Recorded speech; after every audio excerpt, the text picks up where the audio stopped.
Hello everyone, मी सुप्रिया तुम्हा सर्वांचं माझ्या यूट्यूब चॅनलमध्ये स्वागत करत आहे. आज मी general physics heat and sound या पेपरला सुरुवात करणार आहे. साधारण या पेपरमध्ये 6 चॅप्टर्स आहेत. तर आज मी व्हेक्टर्स या पहिल्या चॅप्टरला सुरुवात करणार आहे. व्हेक्टर्स ह्या चॅप्टर बघण्या अगोदर आपण बेसिकपासून सुरुवात करूया.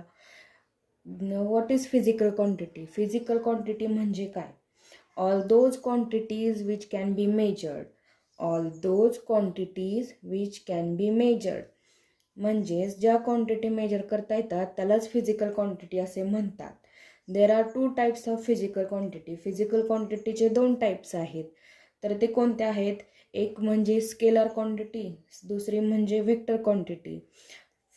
we will see the first quantity is scalar quantity. Scalar quantity म्हणजे काय? In scalar quantity only magnitude is required for scalar description. तर स्केलर क्वांटिटीमध्ये फक्त मॅग्नेट्यूडचा इम्पॉर्टन्स आहे. There are here few examples of scalar quantity. Scalar क्वांटिटीचे कोणते example आहेत? तर मास, लेंथ, टाइम, टेम्परेचर. समजा मला एका पेनची लेंथ मेजर करायची आहे. सपोज या पेनची लेंथ ही 10 सेंटीमीटर आहे. तर मी ह्या पेनला असं आडवं ठेवलं, असं उभं जरी ठेवलं तरी या पेनची लेंथ ही 10 सेंटीमीटर येणार आहे. म्हणजेच मास, लेंथ, टेम्परेचर हे काही डायरेक्शन डिपेंडेंट नाहीत किंवा डायरेक्शनचा कोणताही इफेक्ट होत नाही. तुम्ही जशी वस्तू ठेवाल तसंच त्याचं मॅग्निट्यूड येणार आहे किंवा मॅग्निट्यूडमध्ये चेंज होणार नाही. म्हणूनच स्केलर क्वांटिटीमध्ये ओन्ली मॅग्निट्यूडची रिक्वायरमेंट आहे स्केलर डिस्क्रिप्शनसाठी. Next vector quantity. Vector quantity म्हणजे काय? In vector quantity require both magnitude and direction for complete description of quantities. म्हणजेच स्केलर क्वांटिटीमध्ये ज्या वस्तू डायरेक्शन डिपेंडंट आहेत त्यालाच व्हेक्टर क्वांटिटी असे म्हणतात. For examples of vector quantity कोणत्या आहेत? तर वेलोसिटी, फोर्स, डिस्प्लेसमेंट, ॲसेलरेशन ह्या डायरेक्शन डिपेंडंट क्वांटिटी आहेत. सपोज फॉर एक्झाम्पल जर मला कोणत्याही एका ऑब्जेक्टवर फोर्स लावायचा आहे तर तो फोर्स मी कोणत्या डायरेक्शनमध्ये लावणार आहे ते महत्त्वाचे आहे. जर मला एक दरवाजा ओपन करायचा आहे तो कोणत्या डायरेक्शनमध्ये पुश किंवा पुल करणार आहे त्यावरच डिपेंड आहे की तो दरवाजा ओपन होणार आहे की नाही. नुसता न्यूटनचा फोर्स लावून उपयोग नाही, तो फोर्स कोणत्या डायरेक्शनमध्ये लावणार आहे ते महत्त्वाचे आहे. So all those quantity which depend on direction is called vector quantity. Vector quantity is denoted by a vector and it can be read as vector A. It can be read as vector. Now we will see the graphically represented by line, segment, arrow, and this is vector A. This is vector A and this is the graphically representation of line, segment, arrow. This part is called head. This part is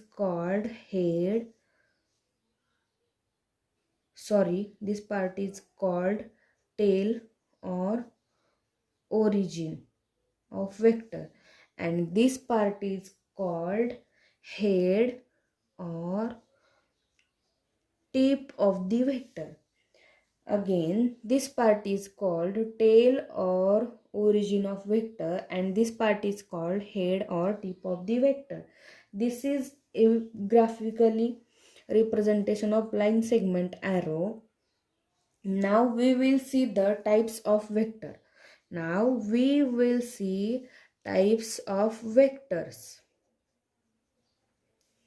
First type of vector is equal vector.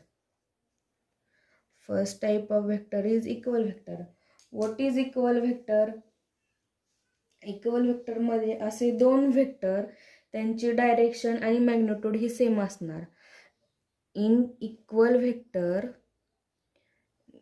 This is two vectors, या दोन वेक्टरची direction ही same आहे, direction ही same आहे आणि magnitude म्हणजेच length सुद्धा सेम आहे.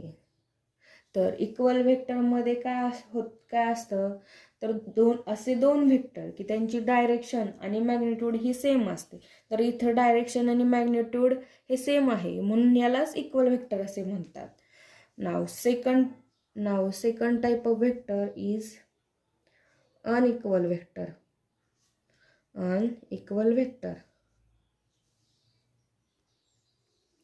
अनइक्वल वेक्टर म्हणजे काय तर अनइक्वल वेक्टर म्हणजे मध्ये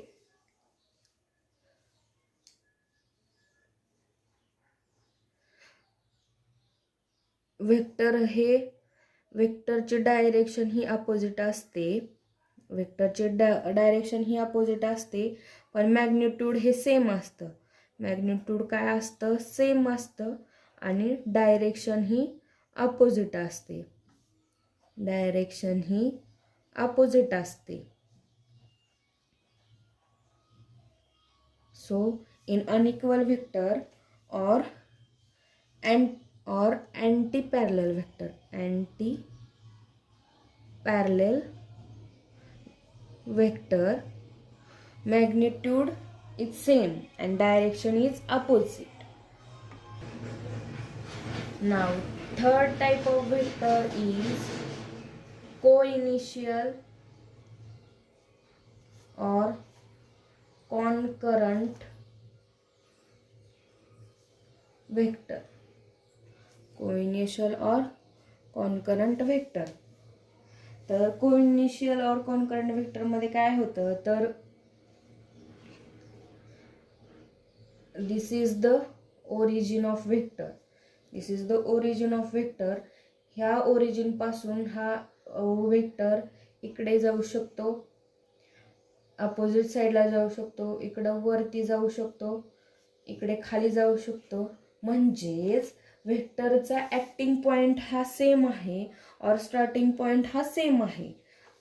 कोइनिशियल और कॉन्करंट वेक्टरमध्ये काय होतं तर वेक्टरचा starting point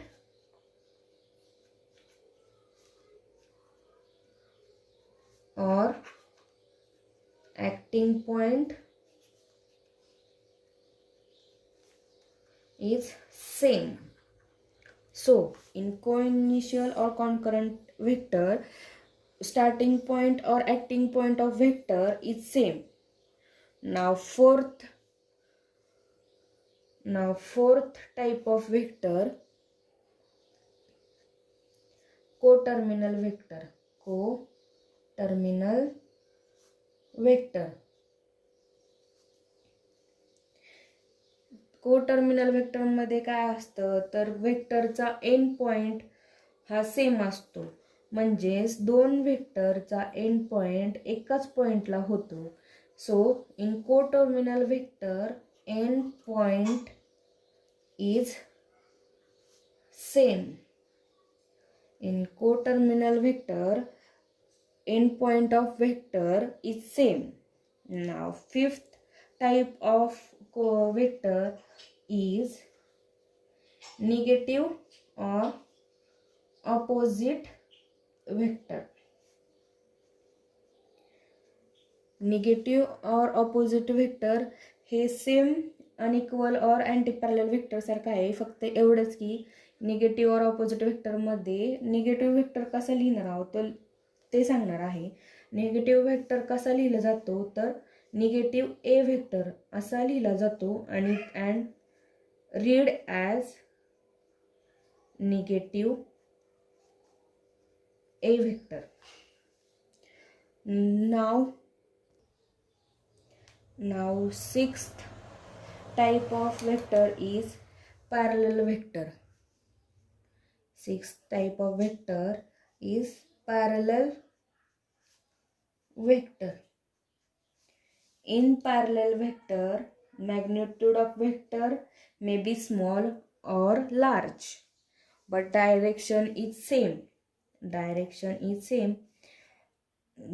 There are these few vectors here.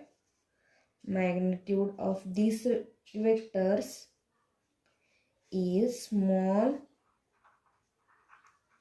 or large, but direction is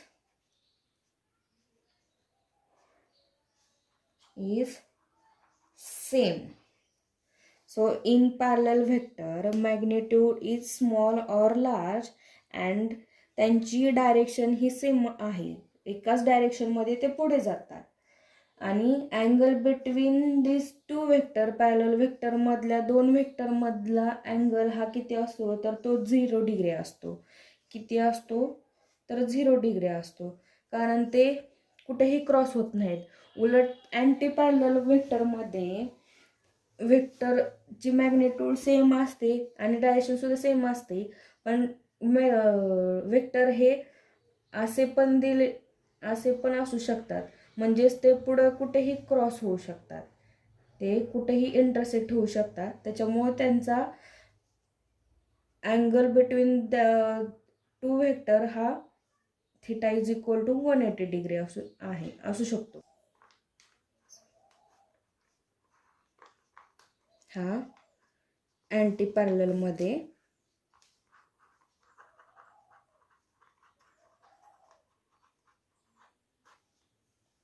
theta is equal to 180 degree असू शकतो.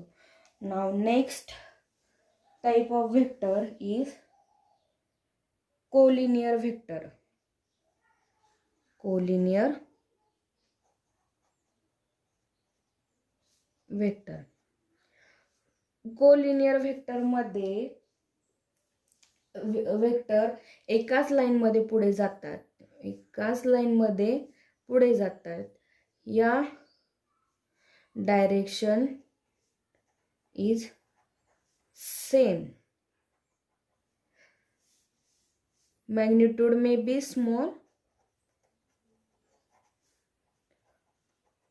small or large. Direction is same. Collinear vector मध्ये डायरेक्शन ही सेम असते, पण ते एकाच लाईन मध्ये पुढे जातात. मग ते मॅग्निट्यूड त्याचा लहान किंवा मोठा असू शकतो. Now next type of vector is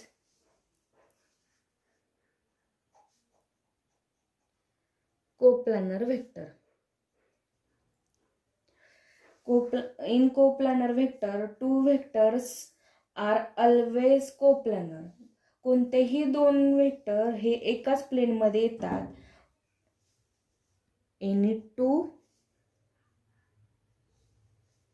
any two vectors in one plane are always coplanar. And what about three vectors? Three vectors may or may not be coplanar. Three vectors may or may not be coplanar in one plane.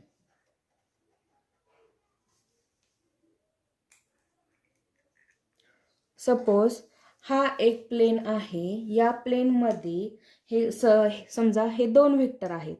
हे दोन vector आहेत. जर मी हे vector असे जरी ठेवले तरी एका प्लेन मध्ये येतात. आणि तीन वेक्टर बद्दल बोलायचं झालं तर समजा हे तीन वेक्टर आहेत. हे तीन वेक्टर असे एका प्लेन मध्ये बसत नाहीत. मग ते तुम्ही असे ठेवा तरीही ते एका प्लेन मध्ये बसत नाहीत. म्हणजे तीन vector may or may not be coplanar in one plane. Now next type of vector is zero vector. Next type of vector is zero vector. Zero vector म्हणजे काय, तर त्याची वेक्टरची मॅग्निट्यूड ही 0 असते. झिरो वेक्टरची magnitude he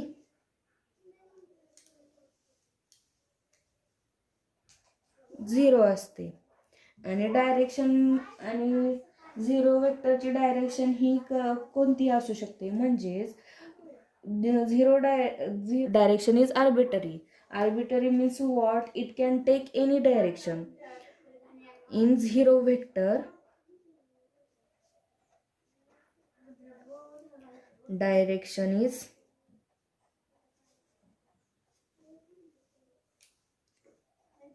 arbitrary. So it can take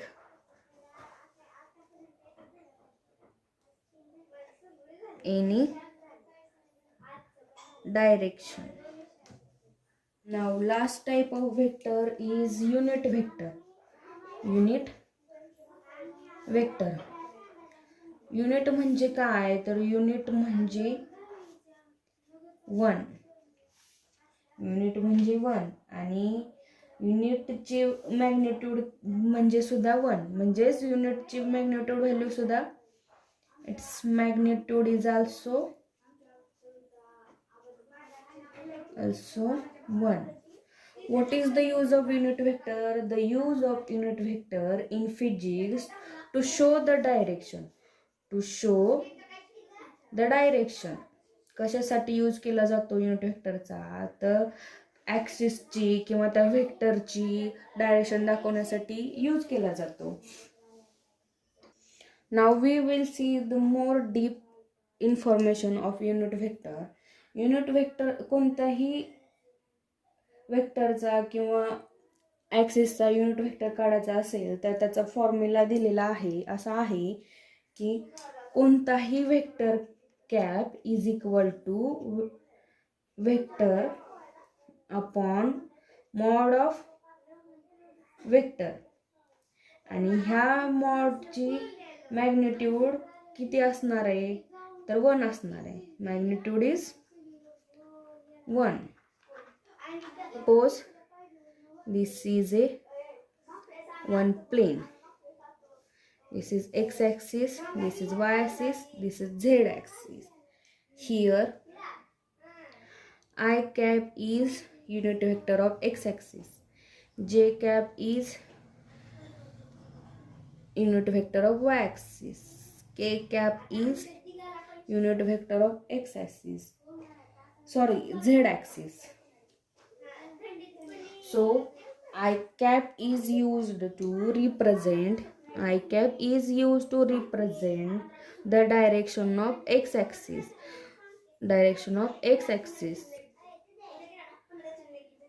J cap is used to represent the direction of y-axis. K cap is used to represent the direction of z-axis. जर मी कोणताही एक वेक्टर दाखवला, सपोज वेक्टर ए, जो की हा या XY प्लेनमध्ये येतो आणि त्याचे कोऑर्डिनेट्स जर माहीत असतील, AX हा एक्स ॲक्सिसवरचा कोऑर्डिनेट आहे ए वेक्टरचा, AY हा ए वेक्टरचा कोऑर्डिनेट आहे ऑन Y ॲक्सिस, आणि AZ हा